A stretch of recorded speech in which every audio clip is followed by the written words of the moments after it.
दोस्तों, दुनिया बदलने की बातें तो बहुत से लोग करते हैं, लेकिन कुछ गिने चुने लोग ही इसे सच में करके दिखा पाते हैं। और इलोन मस्क दुनिया के उन्हीं महान लोगों में से एक हैं। दरअसल इलोन सिर्फ एक कामयाब बिजनेसमैन ही नहीं, बल्कि एक बेहतरीन इंजीनियर और एक गजब के एंटरप्रेन्योरियल इन्वेंटर भी हैं। फिर चाहे बात मंगल ग्रह पर इंसानों की बस्ती बसाने की हो या फिर पृथ्वी से ग्लोबल वार्मिंग को खत्म करने की, इलोन की सोच हमेशा ही दूसरे लोगों से अलग रहती है।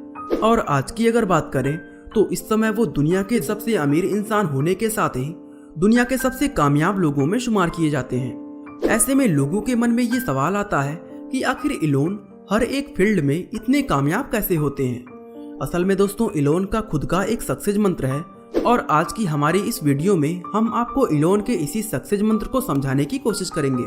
तो चलिए बिना कोई देरी किए अब इस वीडियो को शुरू करते हैं। दोस्तों, वीडियो को शुरू करते हुए सबसे पहले हम आपको इलोन मस्क का एक छोटा सा इंट्रोडक्शन देते हैं। जैसा कि हमने आपको बताया कि इलोन इस समय दुनिया के दूसरे सबसे अमीर इंसान हैं। लोग उन्हें रियल लाइफ टोनी स्टार्क कहकर भी बुलाते हैं। दरअसल इलोन स्पेस एक्स नाम की एक एरोस्पेस मैन्युफैक्चरर और स्पेस ट्रांसपोर्टेशन कंपनी के फाउंडर, सीईओ और लीड डिजाइनर हैं। आपकी जानकारी के लिए बता दें कि स्पेस एक्स वही कंपनी है जिसने दुनिया में पहली बार रीयूजेबल रॉकेट बनाकर दिखाया था। इसके अलावा इलोन टेस्ला कंपनी के सीईओ और प्रोडक्ट आर्किटेक्ट भी हैं। साथ ही वो द बोरिंग कंपनी और famous online payment processing company PayPal के फाउंडर भी हैं। जी हाँ दोस्तों, इलोन ही वो इंसान है जिन्होंने पेपल को शुरू किया था। वैसे इन सब के अलावा इलोन के और भी कई बिजनेसेस मौजूद हैं जिन्हें इस वीडियो में काउंट करना संभव नहीं है। इसलिए इस इंट्रोडक्शन को अब यही खत्म करते हैं और जानते हैं कि इलोन आखिर इतने सक्सेसफुल कैसे बने। दोस्तों, इलोन आज इसलिए कामयाब है क्योंकि उनके सोचने का तरीका दुनिया के दूसरे लोगों से बिल्कुल अलग है। उनकी एक खासियत है कि वह किसी भी काम को इम्पॉसिबल नहीं मानते हैं। उनका कहना है कि कोई काम आखिर इम्पॉसिबल कैसे हो सकता है।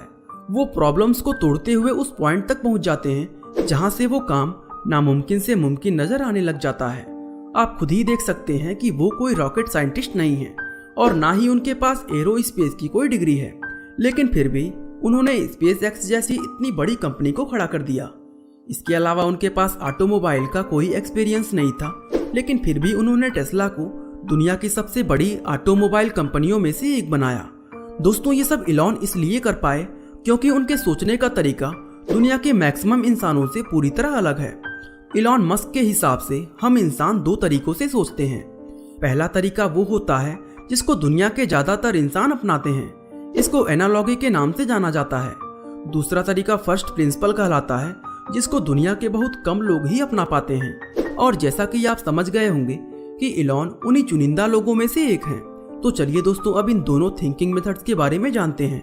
अब पहले एनालॉगी की अगर बात करें तो ये सोचने का वो तरीका होता है जिसमें हम इंसान अपने लाइफ एक्सपीरियंस और जो दुनिया में हमेशा से होता आया है उसको देखते हुए हर एक चीज के नतीजे निकालते हैं।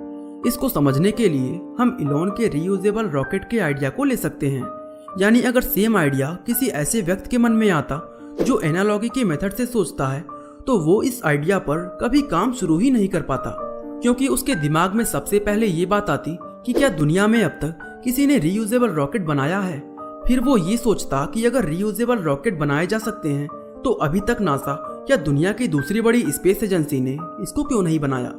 और अगर इतनी बड़ी बड़ी स्पेस एजेंसीज इसको नहीं बना पाई तो यकीनन इसको बनाना इम्पॉसिबल होगा। और ये सब सोचकर वो अपने आइडिया को ड्रॉप कर देता है। यानी एनालॉगी में हम लोग अपने आसपास की चीजों, दुनिया का नजरिया और अपने पास्ट एक्सपीरियंस को आधार बनाकर अपनी हर एक आइडियाज का नतीजा निकालते हैं। खैर, ये तो हुई बात एनालॉगी मेथड की। अब हम फर्स्ट प्रिंसिपल मेथड के बारे में जानते हैं। असल में फर्स्ट प्रिंसिपल से सोचने वाला इंसान अपने किसी भी आइडिया का नतीजा अपने पास्ट एक्सपीरियंस, दूसरे लोगों की सोच या फिर दुनिया क्या कहती है, इन सब चीजों के आधार पर नहीं निकालता, बल्कि वो अपने उस आइडिया के बारे में सभी फैक्ट्स को जमा करता है और फिर उसकी एक एक प्रॉब्लम को तोड़ना शुरू करता है। इस तरह एक एक प्रॉब्लम को तोड़ते हुए वो आखिर में उस पॉइंट तक पहुंच जाता है जहां ये पूरा आइडिया ही इम्पॉसिबल से पॉसिबल बन जाता है। इसको समझने के लिए हम फिर से इलोन मस्क के रीयूजेबल रॉकेट का एग्जाम्पल लेते हैं। दरअसल कुछ समय पहले इलोन के दिमाग में ये आइडिया आया था कि क्यों ना कुछ ऐसा किया जाए जिससे आम लोग भी अंतरिक्ष की सैर कर सके। अब कहने को तो ये एक छोटा सा ख्वाब था, लेकिन दुनिया के बड़े से बड़े साइंटिस्ट और बड़ी बड़ी स्पेस एजेंसियों के लिए ऐसा कुछ करना इम्पॉसिबल था। ना ही ऐसा कुछ करने का ख्याल दुनिया के किसी भी व्यक्ति के दिमाग में इससे पहले कभी आया था, क्योंकि दोस्तों एक छोटे से स्पेस ट्रेवल में अरबों खरबों रुपयों का खर्चा हो जाता है। ऐसे में दुनिया के आम लोगों को अंतरिक्ष की यात्रा करवाना वाकई में एक नामुमकिन सी बात थी। लेकिन इलॉन ने इसको एक अलग तरीके से सोचा, यानी कि दोस्तों फर्स्ट प्रिंसिपल के मेथड से सोचा और इसका सोल्यूशन निकालना शुरू कर दिया। इस पूरे आइडिया में सबसे पहली और सबसे बड़ी प्रॉब्लम ये थी कि स्पेस ट्रैवल में यूज किए जाने वाले रॉकेट्स बहुत महंगे होते हैं। दोस्तों स्पेस ट्रैवल के रॉकेट्स इसलिए इतने महंगे होते हैं क्योंकि उन्हें सिर्फ एक बार ही इस्तेमाल किया जा सकता है। यानी अगर ऐसे रॉकेट्स बना लिए जाएं जिन्हें एक बार की जगह बार बार इस्तेमाल किया जा सके तो स्पेस ट्रैवल को काफी सस्ता बनाया जा सकता है। दोस्तों आपने देखा कि इलॉन ने किस तरह अपनी प्रॉब्लम्स को छोटे छोटे टुकड़ों में तोड़ा और आखिर में वो उस पॉइंट तक पहुंच गए जहां ये पूरा आइडिया सक्सेसफुल होते दिखने लगा। दोस्तों इस तरह से सोचने को ही फर्स्ट प्रिंसिपल मेथड कहा जाता है। इलॉन ने अपनी पूरी जिंदगी इसी तरह से सोचा है। ये बात वो खुद अपने कई इंटरव्यू में कह चुके हैं। वैसे दोस्तों हम आपको बता दें कि जब इलॉन ने अपने रीयूजेबल रॉकेट का आइडिया दुनिया के सामने रखा था तो उस समय उनके इस आइडिया को किसी ने भी गंभीरता से नहीं लिया था और यहाँ तक कि कुछ लोगों ने उनका मजाक भी बना दिया था, क्योंकि उस समय वह सिर्फ एक इंटरनेट कंपनी पेपल के ऑनर हुआ करते थे। उन्हें स्पेस और रॉकेट्स के बारे में बहुत ज्यादा जानकारी नहीं थी। जब उनके आइडिया को दुनिया में सब जगह ठुकरा दिया गया तो उन्होंने अपनी खुद की एरोस्पेस कंपनी खोलने का फैसला किया। इस तरह एक अकेले इंसान के द्वारा खड़ी की गई एक प्राइवेट कंपनी ने वो काम कर दिखाया जिसे नासा, ईएसए और रॉसकॉस्मोस जैसी स्पेस एजेंसियां भी नामुमकिन मानती थी। दरअसल इलॉन का मकसद दुनिया में नाम, शोहरत या पैसा कमाना नहीं बल्कि दुनिया को बदलने का है। इसीलिए उनकी सोच और काम करने का तरीका दुनिया से बहुत ज्यादा अलग है। वो सिर्फ आज ही नहीं बल्कि आने वाले कल के बारे में भी सोच कर चलते हैं। यही वजह है कि टेस्ला ने दुनिया में सबसे पहले इलेक्ट्रिक व्हीकल्स बनाना शुरू किया था।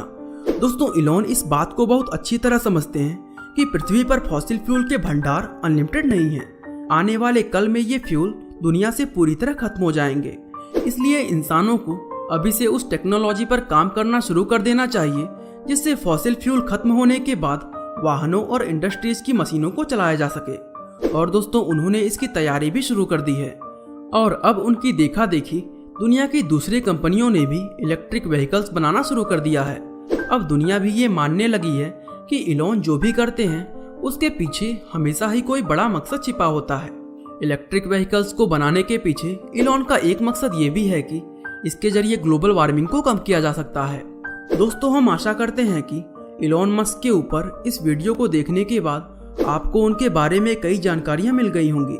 बाकी आपका उनके बारे में क्या राय है हमें कमेंट करके जरूर बताएं। और अगर वीडियो अच्छा लगा तो लाइक, शेयर और सब्सक्राइब करना बिल्कुल ना भूलें। आपका बहुमूल्य समय देने के लिए बहुत बहुत धन्यवाद।